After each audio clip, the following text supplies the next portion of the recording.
অবস্থান করা। এই আরফার ময়দানে অবস্থানকালে জাবালে রহমত নামের পাহাড়ের পাদদেশে নিজের বাহনের পিঠে আবৃত অবস্থায় রাসূল লক্ষাধিক সাহাবায়ে কেরামদের উদ্দেশ্য করে এক মহামূল্যবান ভাষণ দিয়েছিলেন। ইসলামের ইতিহাসে সেই ভাষণকেই মহানবীর বিদায় হজের ভাষণ বলা হয়।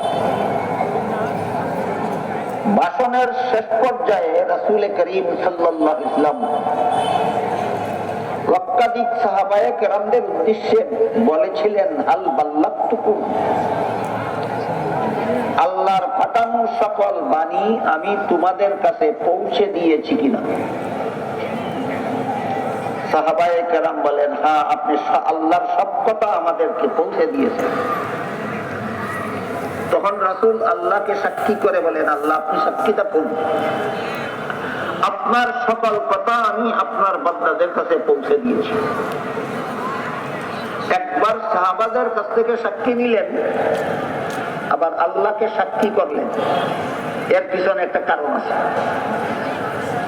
কারণ হলো, ইতিপূর্বে আল্লাহ রাসূল করিম সাল্লাল্লাহু আলাইহি ওয়াসাল্লামকে এক আয়াতে বলেছিলেন, ইয়া আইয়ুহার রাসূল বাল্লিগ মা উনজিলা ইলাইকা মির রাব্বিক ওয়া ইল্লাম তাফআল ফামা বাল্লাগতা রিসালাতা।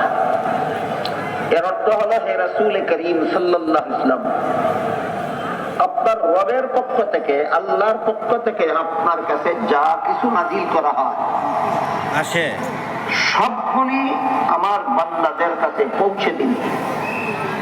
একটি কথাও যদি পৌঁছাবার বাকি থাকে তাহলে আপনার রিসালাতের দায়িত্ব অপূর্ণ থাকবে, দায়িত্ব ইনকমপ্লিট থাকবে, পরিপূর্ণ হবে।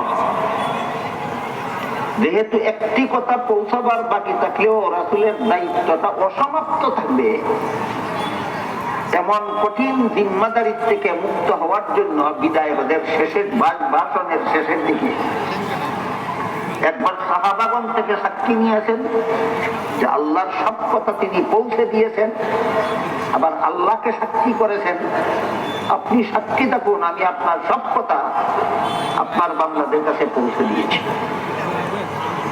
ঘটনাটা বুঝে থাকলে এবার বলুন তো, রাসূল আল্লাহ প্রদত্ত দায়িত্ব পালনে শতকরা ৯৯ বার দায়িত্ব পালন করেছেন, একবার অসমাপ্ত রয়েছিল না, শতকরা ১০০ বার দায়িত্ব পালন করেছেন।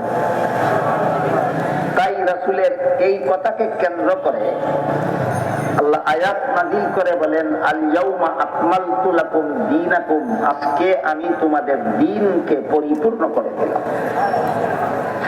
কিছু কথা পৌঁছাবার বাকি থাকায় দিন পূর্ণ হইল না, সব কথা পৌঁছে দেওয়ার কারণে, রাসূল তার দায়িত্ব পালনে কিছু ত্রুটি করার কারণে দিন পরিপূর্ণ হইল, দায়িত্ব পুরাপুরি পালন করার কারণে কাজেই আপনি যদি মনে করেন রাসূল তার দায়িত্ব পালনে ত্রুটি করেছেন অথবা ত্রুটি করে থাকতে পারেন, যেভাবেই বলেন, তাহলে পুরা দিন পরিপূর্ণ হবে দূরের কথা, দিনের আগাগোড়া সবটুকু সন্দেহযুক্ত হয়ে যায়।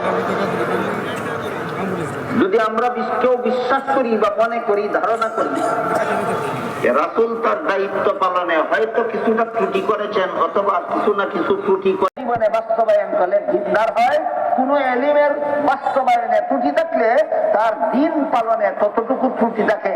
এই হইল দিন কায়েমের আল্লাহ এবং আল্লাহর রাসূল প্রদত্ত রূপরেখা। কেমনে দিন কায়েম করবেন? ইলমে আকাইদের সিদ্ধান্তগুলি মেনে নিয়ে। কেমনে দিন কায়েম করবেন? ইলমে ফিকহের সিদ্ধান্তগুলি মেনে নিয়ে। কেমনে দিন কায়েম করবেন? ইলমে তাজকিয়ার সিদ্ধান্তগুলি মেনে নিয়ে। বিষয়গুলি সচরাচর আলোচনা হয় না, এই জন্য সাধারণ মুসলমান এর কাছে আমার মনে হয় আলো পর্যন্ত অস্পষ্ট রয়েছে দিন কায়েম কাকে বলে। দিন কায়েম করা, দিন তো আল্লাহর দিন, এতক্ষণে যা বুঝালাম তিনটা এলিমের নাম আল্লাহর দিন, আর কায়েম অর্থ প্রতিষ্ঠা। কায়েম করা মানে প্রতিষ্ঠা করা। তিনটা এলিম প্রতিষ্ঠা করবেন, মানলে না না মানলে। তিনটা এলিম দিন পরিপূর্ণ করে দিয়েছেন। আর 3 এলেম আমাদের জীবনে বাস্তবায়ন করলে হবে দিন কায়েম করা। আল্লাহ আমাদেরকে দিন বুঝার এবং এইভাবে দিন কায়েম করার সৌভাগ্য দান করুন। সবাই বলুন আমিন। সুবহান রাব্বিকা রাব্বিল ইজ্জাতি আম্মা